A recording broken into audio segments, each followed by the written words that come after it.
How can you get paid to speak? That's what we're looking at in part 3 of our series, Booked Without Burnout, on this episode of the Speaking Your Brand podcast.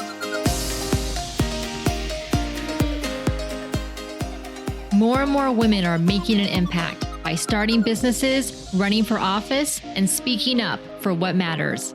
With my background as a TV political analyst, entrepreneur, and speaker, I interview and coach purpose-driven women to shape their brands, grow their companies, and become recognized as influencers in their field. This is Speaking Your Brand, your place to learn how to persuasively communicate your message to your audience. Hi, and welcome back to the Speaking Your Brand podcast. This is your host, Carol Cox. As you know, speaking is incredible for building visibility and credibility. But at some point, you wanted to also bring in revenue. You may not just want to speak, you want to get paid to speak. So how do you go from free talks to earning $2,500, $5,000, even $10,000 for keynotes and workshops? That's what we're going to look at today. This is part 3 of our new series on how to land more speaking engagements without burnout. Part 1 was about outbound strategies, what to do when you pitch yourself.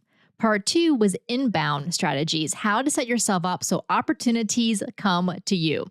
And now in part 3, we're looking at how to make the leap into paid speaking engagements. Because here's the truth. When women get paid to speak, it's not just about the money, although of course it is also that. It's about modeling equity, owning our expertise, and changing expectations of what leadership looks like on stage, including who gets paid to speak. So I'm going to share with you 3 specific strategies you can use to confidently ask for fees and get paid. Strategy number 1, know when you're ready to charge. And here's the thing, it's probably sooner than you think. So here's what I tell my clients when they ask me, when am I ready to start charging, or I don't feel like I'm worth getting paid to speak yet. If you've delivered your talk enough times to know that it lands, or you've done enough speaking, whether it's virtual or in person, and workshops count in addition to maybe what you consider conference presentations or keynotes, if you've done enough speaking that you feel comfortable in that role. If you have a framework or a methodology that provides transformation, not just information, and if you have some social proof, photos, testimonials, video clips, if you have these things, then you're ready. The biggest obstacle I find to getting paid to speak is ourselves. We put these expectations and limiting beliefs on us that someone else deserves to get paid to speak, but we don't. But we do. For example, I remember one of my clients, and she's not alone, she had been speaking for free for years. And again, if you look back at the past 2 episodes in this series, there can definitely be a time and place to speak for free. So it's not never to speak for free. But there are instances where it does make sense to get paid. Well, the first time this client asked for a fee, and she was hesitant to do so, she really didn't want to, she landed a $5,000 workshop. She had been ready for a long time. She just needed to give herself permission to ask and to receive. So that's strategy number 1. Know when you're ready to charge, and most likely you already are ready. Strategy number 2, position your value, not just the talk itself. This is where many speakers get stuck. They describe what they do as a presentation, but event organizers aren't investing in a presentation. They're investing in outcomes. They're investing in an experience for their audience that makes them look good and make sure that the audience raves about the event or the conference and wants to come back. So instead of saying, for example, I give a talk on leadership, say something like, I help leaders build teams that innovate faster and retain top talent. See the difference? One is information, giving a talk on leadership. The other is transformation, helping leaders build teams that innovate faster and retain top talent. This is the same thing that you do in your business with the services and the programs that you market, is focus on that outcome, focus on the transformation that you're providing to the audience for that event. This positioning moves you out of what I call the expert trap and into thought leadership, and that's what event organizers paid for.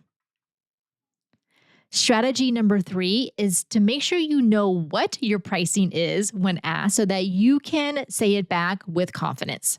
There are different ways that you can structure your speaking fees. You can have a flat fee for, say, a keynote or a workshop, or you can combine things together. Maybe you have a speaking and a consulting package that goes together, or a speaking with some additional training along with it. Here's what I often see that different types of places pay. Associations will often pay $1,000 to $5,000. Corporations tend to have bigger budgets, so they'll pay $5,000 to $15,000, maybe more. For conferences, if you are a breakout session speaker in, say, a multi-track event, they may pay an honorarium, but most likely not. Oftentimes, you'll just get a free ticket to that conference. So if you get an inbound speaking request, someone has found you and they reach out to you and they're interested in having you speak at their event, perhaps they mention in their message that they have a speaker budget, or they want to know what your speaker fee is, or even if they don't mention a fee at all, the key is to schedule a phone call or a Zoom call with them. So often what I think happens is that you'll get that inbound speaking request, and then you just send back a reply with, oh, here are some of my topics, and here's my fee, or maybe you don't mention a fee at all. And then it kind of just dwindles from there. Instead, think of it as a regular lead for your business.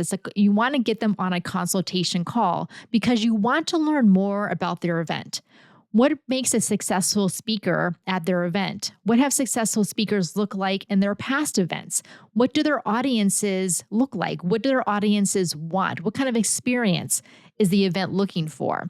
Once you collect that information, then you'll know, number 1, are you a good fit for their event? And then number 2, you can position your presentation, see strategy number 2 that we just talked about, as that transformation you're providing for the audience, not just information. Then during that phone call or Zoom call, they may ask you, what is your speaker fee? And then you can confidently tell them whatever it is, whether it's $2,500, $5,000, $7,500, $10,000, whatever it happens to be, you can confidently say that back to them.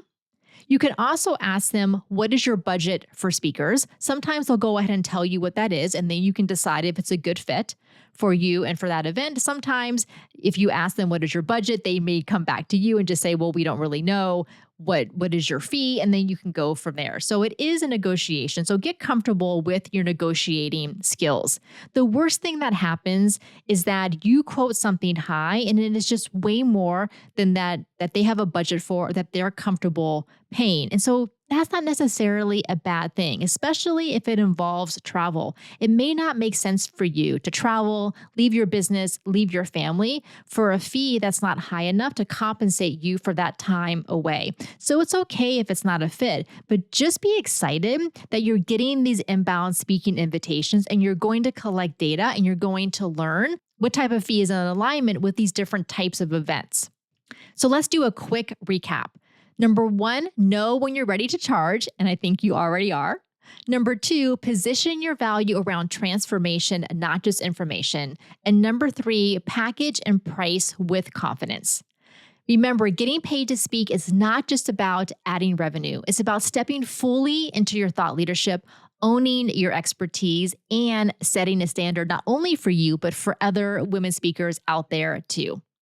If you would like to work with us to create your compelling signature talk, position your value, escape the expert trap, and step into thought leadership and build a strategy that leads to paid opportunities, join us in our online Thought Leader Academy program or at our one-day in-person Speaking Accelerator workshop in Orlando.